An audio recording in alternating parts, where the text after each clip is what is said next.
Abrana said Ruhobio, Namisha. Jumadia Cassia, a radi Yesu fame so ye. A brad genin tiasiaso. Awo Koforidiano. A Brecasiana said to na Sajangu to Bakofodia. Aya unim nyoma kasia Jesus oye. Nyoma kasia pa. Na Kofodia we no aye Jesus na kasa tem sememra. Said abribia me ba ho a okasa na yaba nso wo adwuma Yesu ye. Nyame de ye nkwa che ya on the 16th. Memenda. Bosumi we ya o. Bosumi we ya. Bosumi we ye October ya on the 16th. 16th, 16th. It's a Saturday, anopa. Na eja dem den di Okofodua CNC. Kofodua CNC. Ewurade. 16th ya, 16th. Checking the date, 93. 16th ya, we ya Kofodua CNC anopa. Memenda anopa. Katre obi. Katre ni pan se. Sofuna tawe ni Power TV no. Ajankuto. Aha. Die nyame nam no so sayare ya niam akese akese no oba Kofodua CNC mesrawo ka kire na onim sana bi obetima ba program ni bi ayo odum kese su be fam so be bless your life na Jesus adren saka onipa na nani afra afobusa nipa ne se hu na de osim hu nipa te se nnua de toso bieu osade ne saka ne chance eno se mafede me huna de mo wo suhum so manya akosomo tiemiye mo wo efilinda do eye bunsu nkwanta osiem kokrantum me pacho sampotam ho nyina ye hia wo Kofodua CNC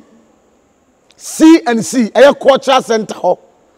A cultural center no Ben Jubilee Park. Ben Jubilee Park. Ajeso.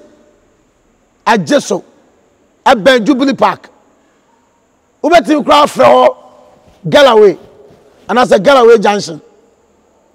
And one year program no on the 16th. 1 day program. I remember 1 day 16th. Wo ko ba bi ajai. Etime srawo. Mo Kofodua afijase. Kofodua dwaben. Kofodua asokore. Ye nyina ye ko CNC cultural center ho on the 16th year ya itimenda. Saturday anopa. Aya anopa nya nwumre. Tienie aya anopa. Ye start 6. Ye jiramu sa ananam say 1 day nti. Anopa no ye counseling.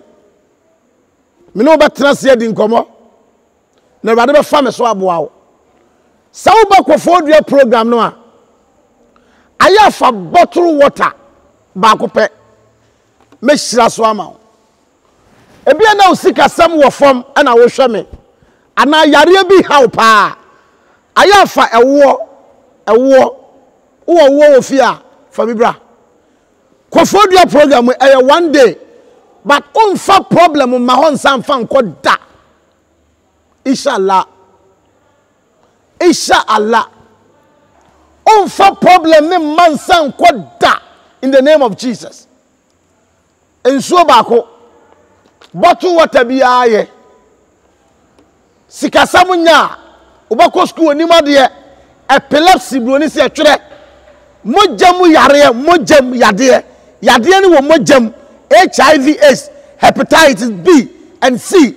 Yare bia diabetes ni pressure. Erade me da wase. Any word ma wo de ama me. Na wo na me so ye hu ehye hu ani onyam. Pe wo kakra bra. Na enam say 1 day me we counsel no pani wi a. Yo bu na wo chi no bibia nkoye ma no. Pacho enipa mako 1500 me chesika Amao de akofra usikam say nete we 100 cedis may 100 cedis amao say fakwa fra usikam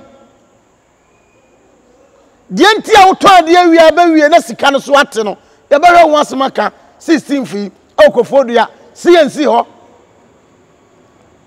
enti ya bra bi ntem number na egu TV ni so no ye pese ehu nipa dodo eba mo amufri so manya krobo ene akirichiri ba no ne ehu ba bi amobeda emma efiada no aha bra fiada mom na mom miminda no de eno na program ne bekoso enti bra fiada be pa ba bi da ewo kronim mese wo ba na usika sem nye oton ade ayento usika seya na eseya kai se enipa 1000 plus meche musika we bi fa kofra usikem minim se nhira ebe me dia metumi safra akunafo mo amukuru awu widows and widowers mo amuso mo yire ni mawu titu ni akunafo a o mo mabo no pacho ende mo me 500 pe me ba be che mo ne ntoma mamokwa ewo kofodua CNC we ya do ye ruade dia toma koma so enti ka kire obi se program na nyame be fa gya so ahira ye no o hira ye honam asa hira hunhum kofodua akofodua culture center ho kaisa benjubiri ya benjubiri 16th ya ben date na ben memenda no potututu ni ahase ye ensuo to awia bo bra ye ma no mo amabai hoda mo ani mo hia nkrada mo amaba me program aseda mo nyinara kaisa anopa no ye counseling ye wi edem pabo kese ebeto aso awade nhira me baba akofodua na na ya onyame nhira oto China doors ne ade na na o papa me ba se de o ye nano no ye nsa onyame ntira ni mu nkyira o mana dum no so wo so on ntira ni mu nkyira obi bia kofodua wei nyame be kasa mo fa yarefo nyina mra na tumi aye awrade dia. God bless you. Bye bye.